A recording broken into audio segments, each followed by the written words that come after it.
anyway, as a commissioner, you get a lot of interaction with the state. You get emails from the state, and saw the CARES Act money come 2 years ago, and when it got to Idaho, it was $1.4 billion with instructions to divide it amongst 44 counties according to populace for COVID-related expenses. When it came to the counties, it was $289 million divided amongst the 44 counties with the instructions to use it for a refund on your property tax and broadband expansion, which wasn't exactly what the Treasury Department said, and there was a little error in math there. So I thought something, didn't seem correct, so I went to our civil attorney and I said, these are the instructions, can we do this? And he quickly said, no, you cannot, it's not legal. And so we had an executive session with the prosecutor, the assistant prosecutor, the treasurer, our civil attorney, and a law firm that we use for all federal stuff. And these guys are the experts on FEMA, emergency management, airport. That's all they do is federal stuff. Got them on the phone. Our treasurer brought forth some state statutes that block her from giving you anything back on your property tax from the previous year. If your property was taxed correctly, you own the property that year, there is no avenue for her to ever give you any of that back. So that violates several state laws. But when the other law firms started going through the federal laws that we would be breaking by following these instructions, it was like a dozen or so, and I'm thinking a dozen felonies. They don't have misdemeanors, so even if they're class 3, once you hit the dozen mark, things are really going to be bad. And so at the end of his explanation of these laws, he said, gentlemen, speaking to the 3 commissioners, if you follow the governor's instructions, and you have the authority to decide whether to follow them or not to follow them, it's your choice. But if you choose to follow his instructions, you 3 gentlemen will spend a lengthy stay inside a federal penitentiary. So for me, that was a problem on the chance that maybe I hadn't lost my sex appeal. I didn't want to go to federal pen. And so we had the attorney draw up a lawsuit and draft it and see what it looked like. And so I filed a lawsuit against Brad Little in person in his capacity as governor for giving us instructions that would land every commissioner in the state of Idaho in federal penitentiary.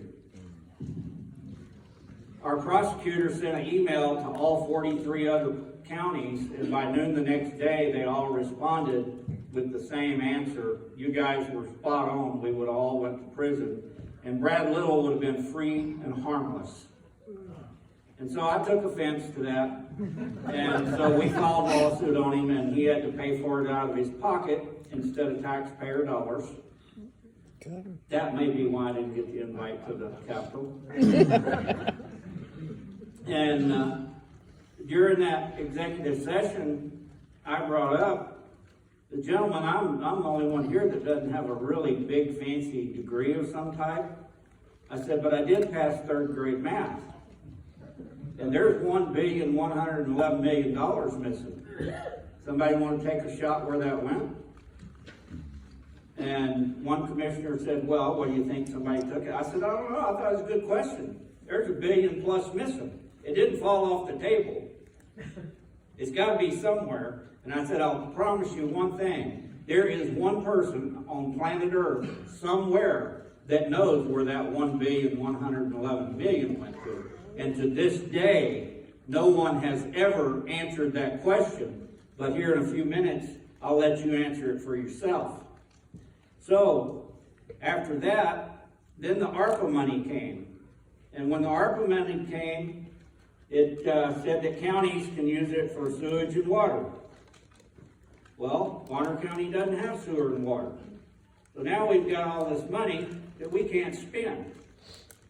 And so what was kind of suspicious for me is the money came to the county long before the rules came to the county. Which maybe it's my suspicious neighbor. And, you know, the feds wouldn't set you up or trick you, but sometimes they overlook things.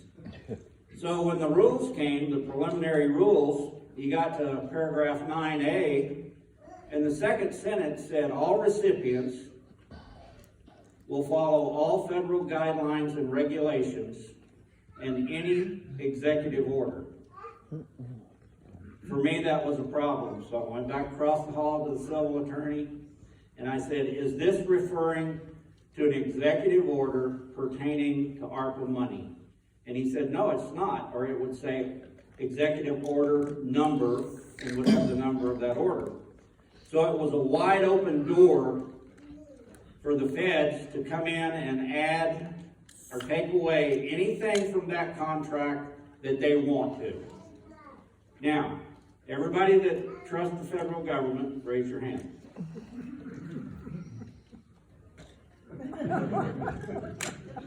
So, our assistant prosecutor started doing the research.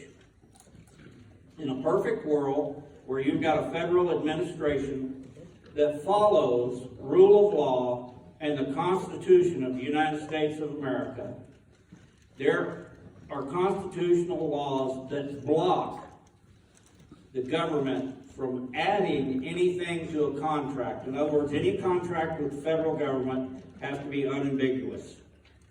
But when you got to 9A, that sentence is a standalone sentence, and it's ambiguous 100%. Now, my question is, did that typewriter just throw that in there with automatic correction? Absolutely not. Do we have a government that we can trust to look at that and go, well, don't worry about that? No, we do not. So, if you went on to paragraph 14, it said, if we determine, we being the Treasury Department, and that kind of bothered me because it said, if we determine. It didn't say if we prove, if we find evidence of. It said, if we determine you did not follow proper procedures, that money will immediately become a federal debt payable immediately at a time to be determined by them. So that could be 5 o'clock this evening. That could be 5 o'clock at the end of the work week. Whatever they want it to be. Now, the argument was, yeah, but they won't do that. What's the chance they're going to pick Bonner County and come back and claw the money back? I said, they won't pick Bonner County. They'll sit back and let everybody in the state that's slobbering at the mouth to spend this money, spend the money, and then they'll come back and claw it back from the state. And here's what will happen. Now, ironically, the amount that came to Bonner County in ARPA money was 8.8 or 8.4, 88? 4.4. 8.4 million. That's about double what we're allowed to have in reserve.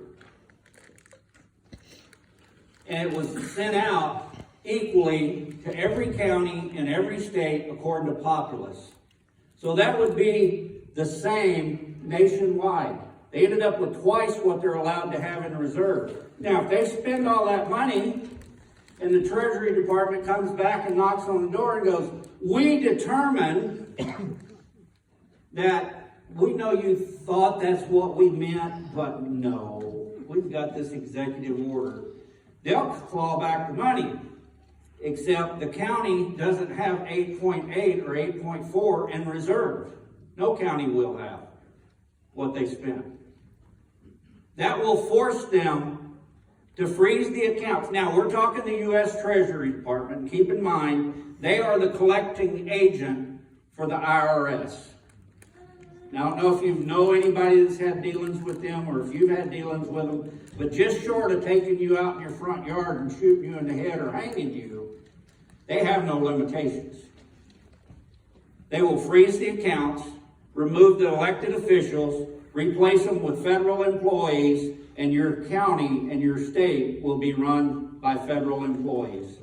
Will they do that? Of course they won't. 2 days after we had that discussion, what happened in Arizona? And the argument was, well, they clearly misused it. I don't know. I wasn't in Arizona. But what I do know is the feds came in, tried to claw the money back, and the only way to stop it is now you got to sue the federal government. And what county can afford to go head to head with the federal government? You will spend everything that they sent you trying to fight that. This is why I got in a race for governor, because through all this, the governor would be free and harmless, unaccountable, and untouchable. That is not acceptable. That is 100% not acceptable. A unique thing happened in October of 21. The governor came back across the state line back into Idaho, rescinded an executive order the lieutenant governor had issued, and we knew he would. He did the first one. We knew he was going to do the second one. It was a political thing. But he did something unique that he'd never done before. He went in front of a camera and he did a press release, and he looked at every citizen in the state of Idaho and lied. Blatantly, intentionally lied. When he said she did not have the authority to do what she did. Nobody gave her permission. She only made a big mess for me to clean up. One of three things happened at that moment. He willfully and intentionally looked at every taxpayer in the state of Idaho and lied to mislead you and discredit his own lieutenant governor, or he's completely ignorant of Article 12 that governs the office of the governor of the state of Idaho, that says if the governor leaves the state, as soon as his foot crosses that border, the lieutenant governor is governor. Those exact words. The lieutenant governor is governor. Not a legislative act. Nobody swears him in. It is an automatic, instantaneous transfer of power. So he either willfully lied, or he's ignorant of the laws governing his own office, or all the above. I think he willfully lied. I think he knows well what the law is, but he knows that most people don't. So, he also made a TV commercial here lately where he comes out and says, I'm Governor Brad Little. I'm governor of the state of Idaho. We're the reddest state in the nation. We never had any lockdowns. We never closed any businesses. We didn't have any mask mandates. I'm sorry. I pastor a church in Coquilala, Idaho. I distinctly remember that order. I distinctly remember that order. I distinctly remember I was at the office of Panhandle Health District when they passed the mask mandate in the 5 northern counties. And I told them, I am so proud of y'all. Y'all did that so well. I'm going to tell you like Thomas Jefferson told Congress when they passed a BS law. Let's see you enforce it, because Bonner County is not going to honor it. Bonner County is not closing down. We are open for business. If you go on my website, you can click on a letter. There's a spot that says open letter to Brad Little. I sent that to him a year and a half ago when he tried to roll us back to stage 2. And it's got a little American history in it. It's quite a nice read, 3 paragraphs. It's not very long. But that'll tell you who Steve Bradshaw is. So, we've watched federal overreach. We've watched state overreach. And our governor endorses it. Facebook. The most anti-American, anti-constitutional, anti-Christian, anti-Republican company on the face of the planet. 100%. Got a $153 million tax break to build a data center in southern Idaho. Now, it's a normal thing if a corporation's coming to a county or a state to negotiate a tax deal. First year, you'll pay a fourth. Second year, you'll pay a half. Third year, you'll pay 3/4. The fourth year, you pay it all. It just depends on what gets negotiated. On the state level, that gets done with the Commerce Department. From the Commerce Department, it goes to legislation. Legislation looks at it, approves it, signs it into law, goes to the governor's office, and he signs it. Now, he welcomed a company that hates Idaho and everything that Idaho stands for, and gave them a $153 million tax break to build a 1 million square foot facility that's going to employ 100 people. Now, keep in mind, this is a high-tech data control center. They could put it on an island in the South Pacific. It's all by satellite. It doesn't have to be anywhere in particular. It just has to be where there's a lot of water. What comes with Facebook to Idaho? Hundreds of millions of lobby dollars. But that wouldn't influence our governor or half of our legislators. So now you got a company that's coming in, and they're going to bring those people with them. They are not going to hire 100 high-tech people from southern Idaho. They're going to bring a minimum of 75 to 90 with them. The others will be grounds and maintenance people. And they may be bringing them with them too. What's nice is because water is such a shortage in the Magic Valley. The reason it was called the Magic Valley is because someone figured out how to drill and tap into the aquifer and make canals and channel and irrigate all that desert and turn it into farmland. Facebook facility will only use 3 to 5 million gallons of water a day. What they said. Now, they said the same thing in New Mexico and ended up using 2 to 3 times as much water for the same facility. And they took New Mexico and the water that was irrigating the farmers, the data center was able to buy its way through to become a priority. And now they have the water that the farmers used to have. And they have turned that state 100% blue because they control it now with the lobby dollars. These are the things that's going on in your red state that's being sold out day by day, inch by inch. We need someone, and here's one that's going to make you smile and make you feel warm and fuzzy. The legal language and paperwork to take back the public lands in Idaho were all drawn up and drafted and ready and presented to Brad Little right after he got elected. And he said, you get that road up, I'll sign it in. And as soon as it was presented to him, he said, no, I'm not going to sign it. Why? Why wouldn't he take the public lands back? 32 other states have done it. There's a path to do that, and there's an avenue to do that. And if I get in there, and I'm going to say when I get in there, I'm not going to use if because that leaves doubt. When I get in there, day one will change Idaho forever. Yes. Your grocery tax will cease to exist. 3 things you absolutely have to have just to get out of bed in the morning. Air, water, and food. And it's repulsive that any government entity would even consider taxing your water or your groceries. They're trying to take your water. Second thing that will happen, I will call a department head meeting. It will not be optional. If you don't show tomorrow morning at 7 o'clock at the event center downtown Boise, you work for the state and you're a department head, you don't show, that is your resignation. That will be an automatic resignation. And the speech will go something like this. I am proud to be your new governor. All you department heads, listen real close. This is our new AG. And I want you to think before you speak. If there's something that you think you need to come to me or him and talk about, you got till Friday at 5 o'clock to get that done.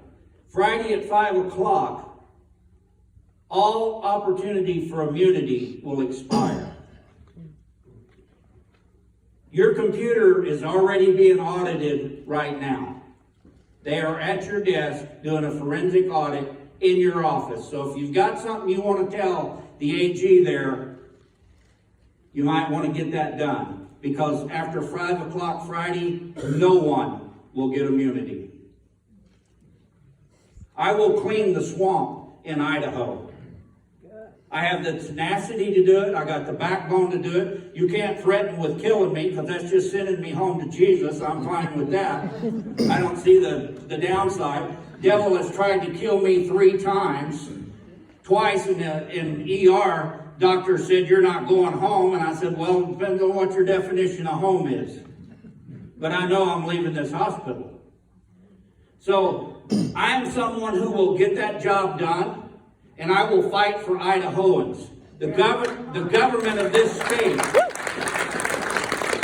is supposed to be of the people, by the people, and for the people. The governor is supposed to represent the people of Idaho. The state is not a bureaucracy. The state is the people of Idaho. Your AG, at every meeting I've been to in the last 8 months, your current AG gets up there and says his job is to defend the governor. And in one of them, he said, my job is to interpret the Constitution of Idaho and so that it justifies what the governor wants to do. He honestly believes that. He's a nice guy.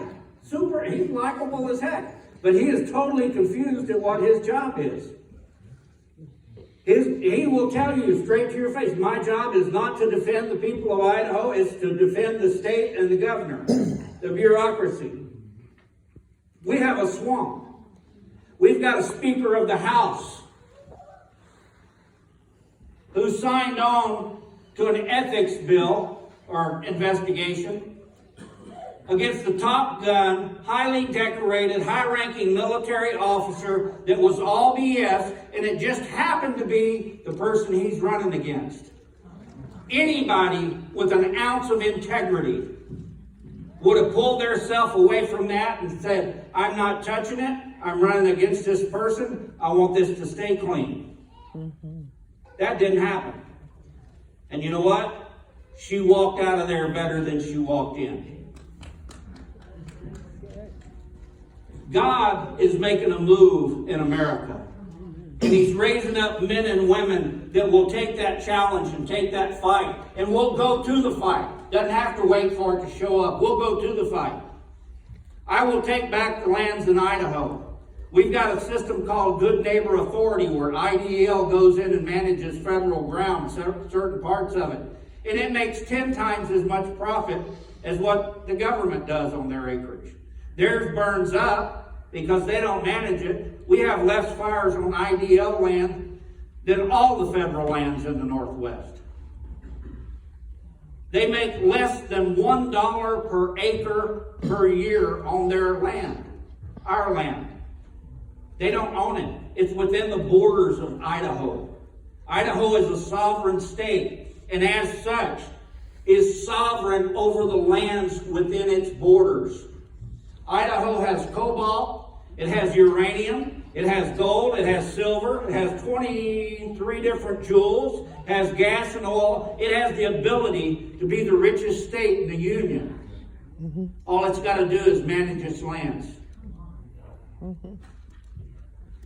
A lot of what's going on in the state doesn't touch us up here, but I've been down south and I'm learning all kinds of stuff. Y'all like yogurt? There's a yogurt company down there called Giovanni. Or Giovanni or whatever. Chobani, whatever. Anyway, it tastes like bad bread.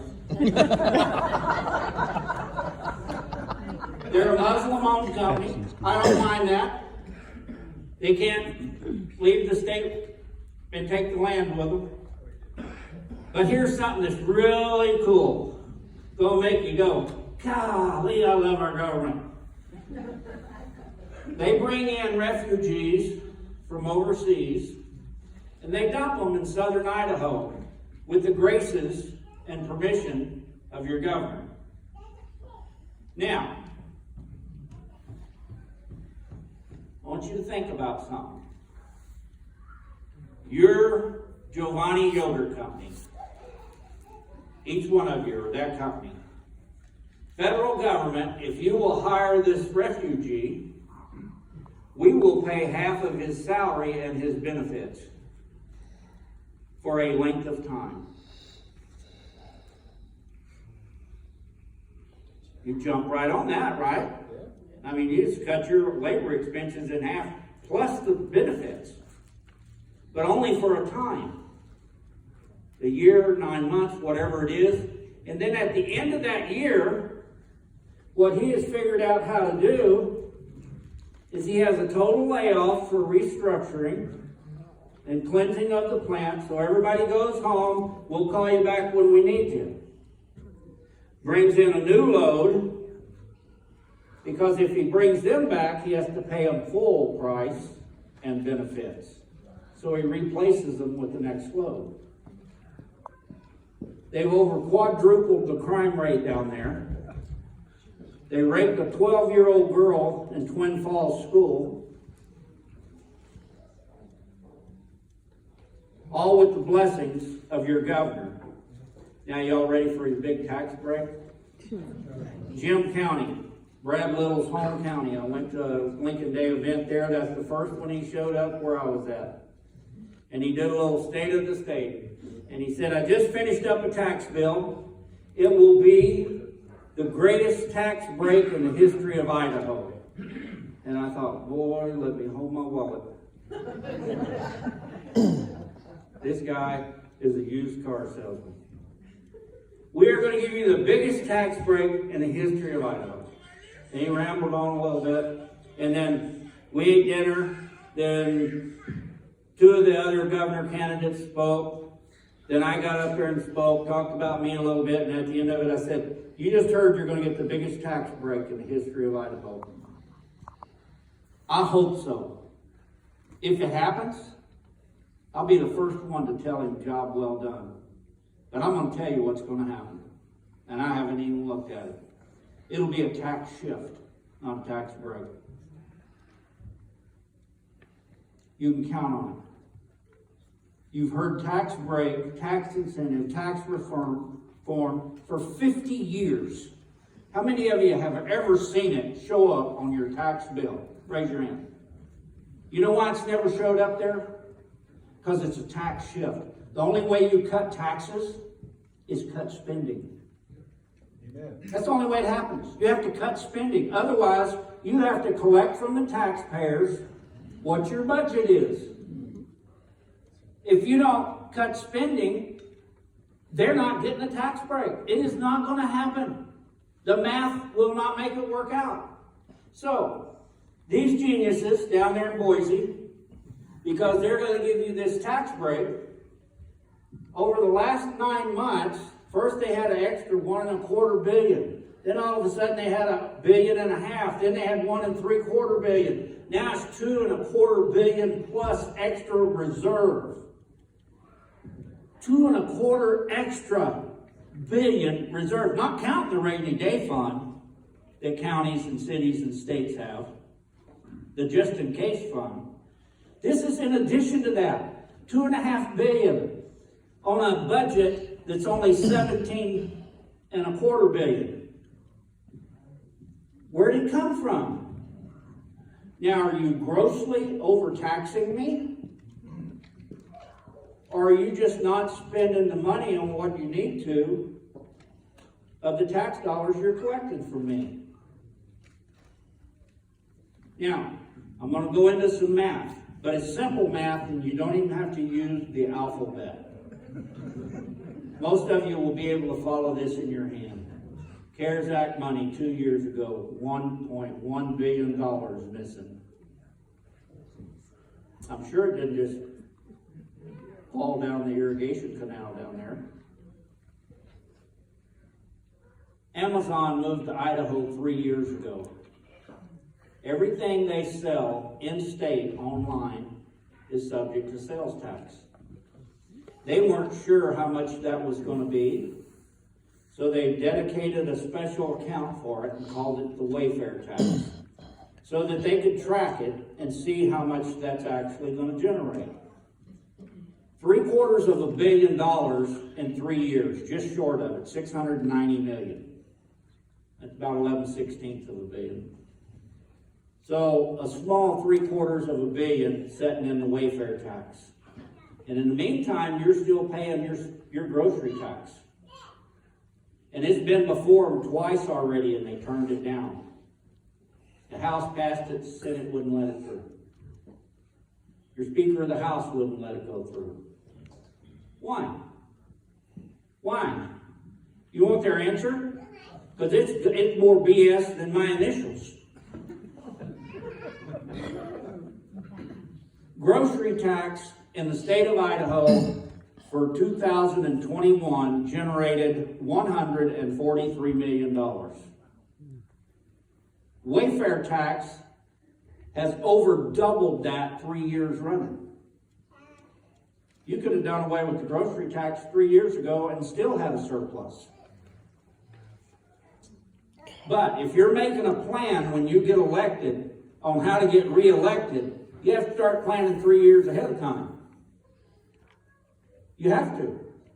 Otherwise, you can't blow smoke and mirrors at everybody and make them go, oh, wow, and send them a check, ironically, 2 weeks before the primary election. Anywhere else in the world, that's called electioneering or trying to buy votes. Some countries, it's a death penalty. So, now you got $1.1 billion of CARES Act money that's missing. You got $750 million of Wayfare tax that's sitting there in an account doing nothing because they weren't sure what to do with it. That came out of their mouth. We weren't sure what to do with it. If you do not know what to do with my tax dollars, get out of the chair. I'll show you what to do with it. I'll put it back in my pocket. Does that work for you? Mm-hmm. Yeah. Okay. Now, where'd the rest of the money come from? Well, traditionally, the health districts are funded by the feds, the state, and the county. The state funded Panhandle Health District a little bit more than we did. We funded them $500,000 plus or minus. The state decided they're not going to fund any of the health districts anymore. So now, Bonner County is responsible for the other half of that. So now, it's costing your county $1 million instead of $500,000. So now that's $500,000 from every county. If they all average 50,000, 49,000 like us, then that's $500,000 per county 44 times. The state ain't spending it. Well, if they ain't spending it, it's in reserves with the Wayfare tax and some money that's missing.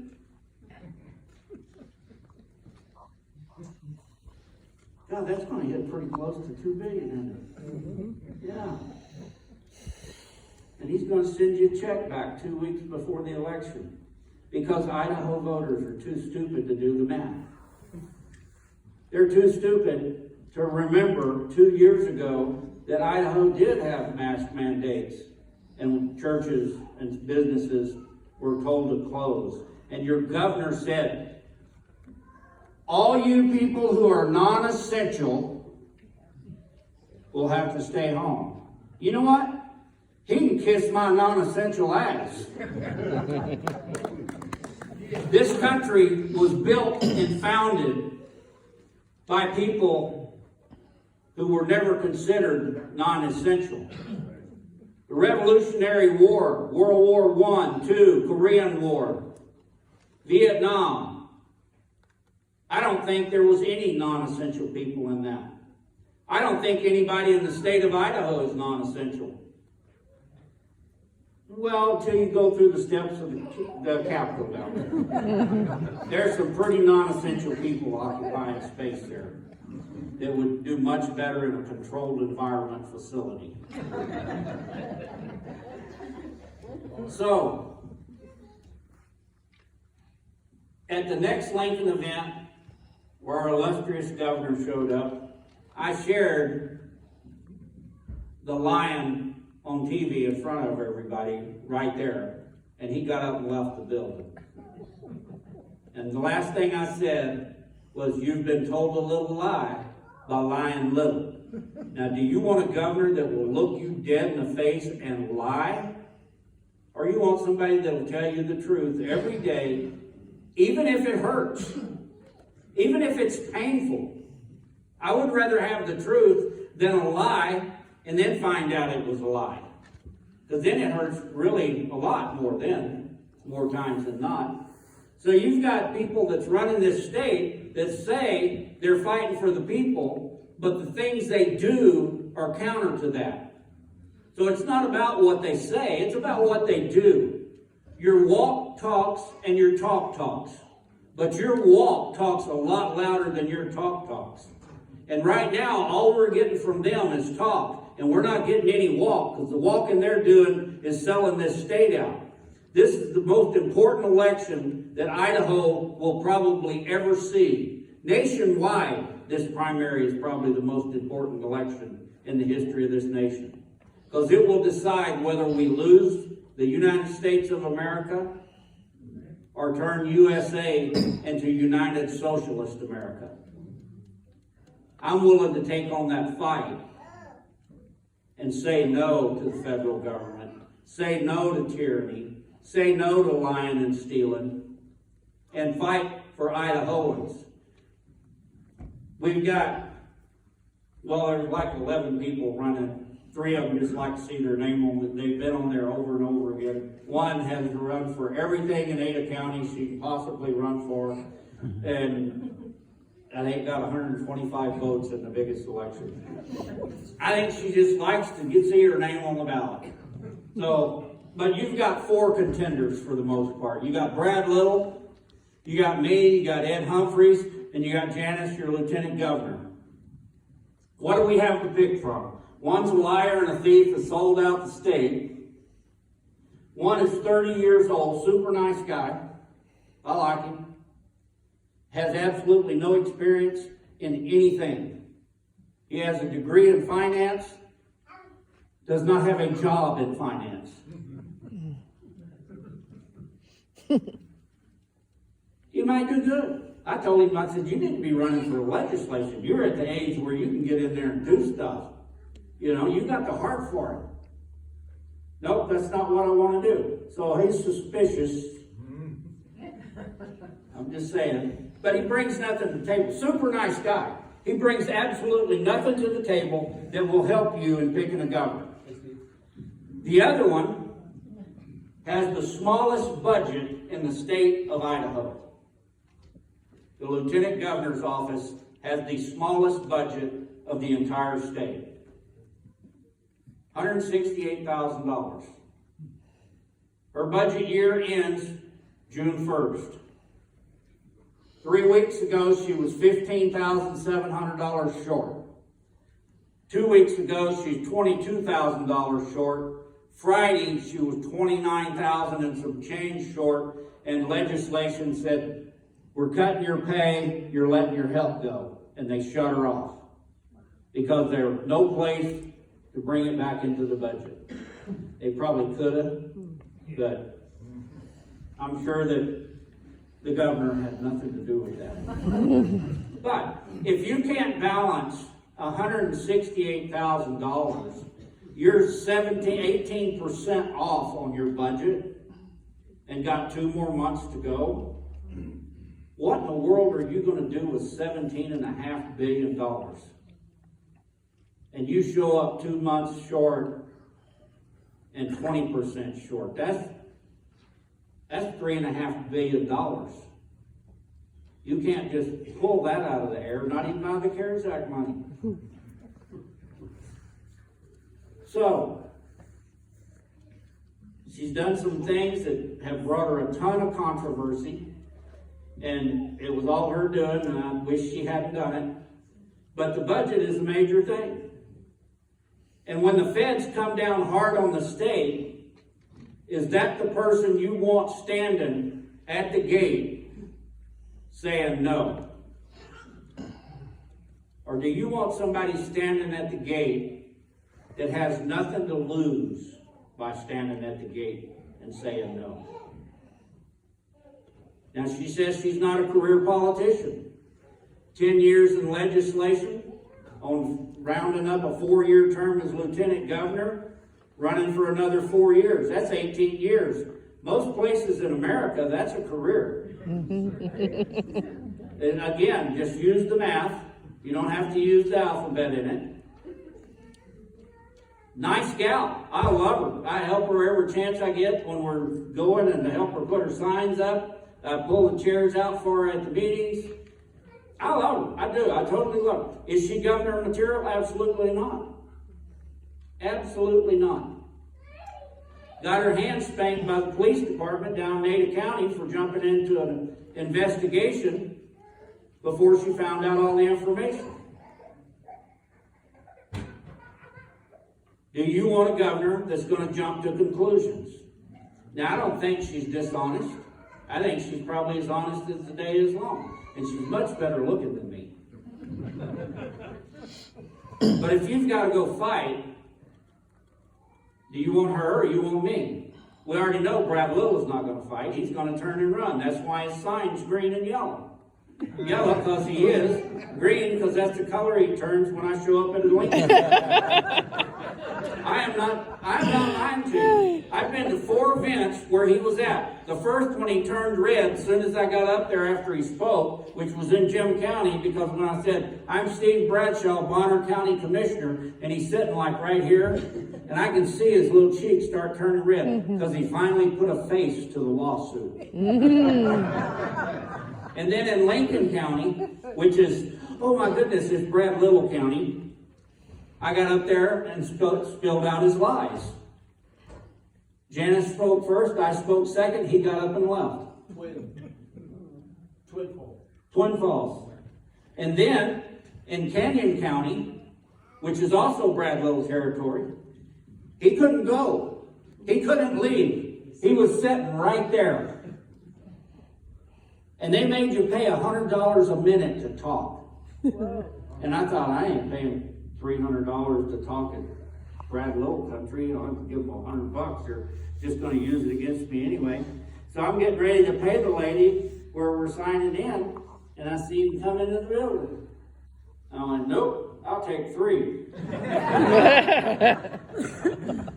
Got up there and got just about done, and a little guy on the front row with his timer, you know, stop. I went, you know what, okay, I'll take 2 more. And he could not sit still. He couldn't bear it. Because there was nothing he could rebut. It was all truth. Now, we go to Jefferson County over the other side of Pocatello. He leaves when he sees me show up. Left his wife and daughter sitting there. Got up and left. Is that the kind of guy you want for a governor? I'm afraid of no one. And I mean absolutely no one. Well, there might be one. Might be a little blonde bombshell over here about 100 yards. Yeah. Shut up, Blue. I had it going good. So, what experience do I have? I've been a pastor for 17 years right here.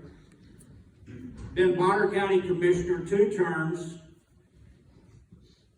The commissioners that you have right now kept your taxes flat 3 years running. How did they do that? They know how to balance a budget. They know how to balance a budget.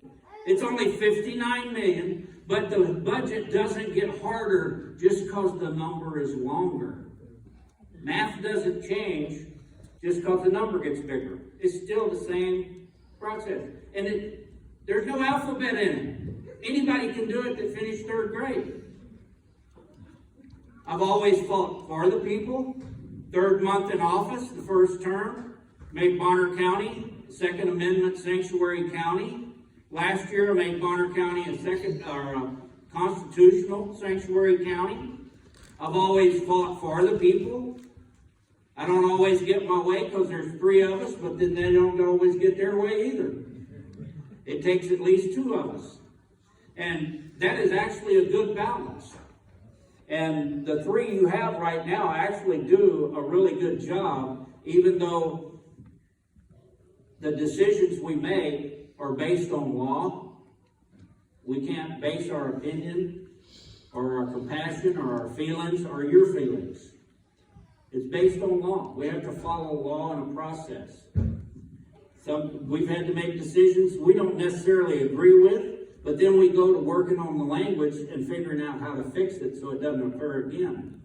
And so we do the best we can. It's like being an insurance agent. You make a decision, one's happy, one's not. So I've got experience. I'm a fighter. Been in business for myself since I was 12 years old. When I was 12 years old, I was putting in almost 60 hours a week. I would get out of school. I would go to work at the service station till 10 o'clock at night. Would work 16 hours on Saturday and Sunday. Working hard is something I've always done. I'm not afraid of work. Everybody said, how do you do all these miles all over the state and not get weary? I said, it energizes the heck out of me. I love going to a fight. You know? Because you never know what kind of battle is going to be at the next one. You know? Is he going to show? Is he not going to show? If he shows, I'm going to have a party. If he doesn't show, then I'll just have to bore him with me. But I'm a fighter. I will fight for the state of Idaho. I will fight for you, but I need your help. And I tell you what, some of you ladies in here would make these look good. I'm just saying. Jesse, you'd look good with that Tommy gun. But you can't bring it to work. She's our deputy clerk. She runs the commissioner's office. She is the hero. And she's also running for assessor, which I think would be a much welcome thing, even though I don't want her to leave our office. Because our assessor's office is a disaster. A total disaster. And we need that girl right there as the next assessor, Jesse Webster. So, now Patrick, you have to buy something really good. She would make this gold rifle look so good. Just saying. So, y'all ready to buy some stuff? Yeah. Or you got questions? I believe Governor Little said today that he will not be involved in the gubernatorial debates because he will let his record speak for him. Oh, he doesn't have to, I will. Oh, your grocery tax. Yeah. Almost forgot to share that with you. So now he's putting all the burden on the county for the health districts. He's taken away what the county can actually tax. So you'll see a drop in your tax bill. So if we're not collecting it with the inflation rate we have, where are we going to get the money? The state, are you ready for this? And the state is going to make our budget whole as to the budget it was this year. And then a 3% increase each year after that in perpetuity. You will get a 3% increase, doesn't matter how good your commissioners do. Will not matter. It will be an automatic 3% increase. Another blessing he did for us. There was a deadline for homeowners exemptions. June 1st, if you were going to claim your homeowners exemption, you had to do that by June 1st. There was a reason for that. So the county can set its budget on the tax that it will be collecting the next year. You have a set number, you know that's what the tax base is. Well, now, the guy that bought the house after June 1st can file for his homeowner's exemption whenever he does it. That has cost us over $2 million in cancellations. About $250,000 in tax, hard money tax. $250,000 out of our budget. Because legislators don't understand how local government works. And not only the county, the taxing districts. You're talking your fire districts. Your All of them. Services. Yeah, put the shaft to all of them. And he said the way we're going to pay for it is we're just going to go up on sales tax 2%. You've been told another little lie by lying little. If I'm charging you 6 cents, and now I'm charging you 8 cents, that's 33% increase. Okay? We just went up 1/3 of what we were charging you, not 2%. Sometimes it's just how you tell the story, isn't it? You got to do the math. Numbers never lie, liars always number. Another lie by lying little. So, I'm Steve Bradshaw. I want to be your next governor. I want to save this state. I'm not doing this for a career. I'm 67 years old. I'm full-time pastor, full-time commissioner, and every chance I get, I fish in that new bass boat I got. So, I don't need the job, but the Lord told me to take the job. He said, go and do it. Go and conquer the land and give it back to the people. That is my full intentions. I'm Steve Bradshaw. I would love to be your governor. Where's that option? Y'all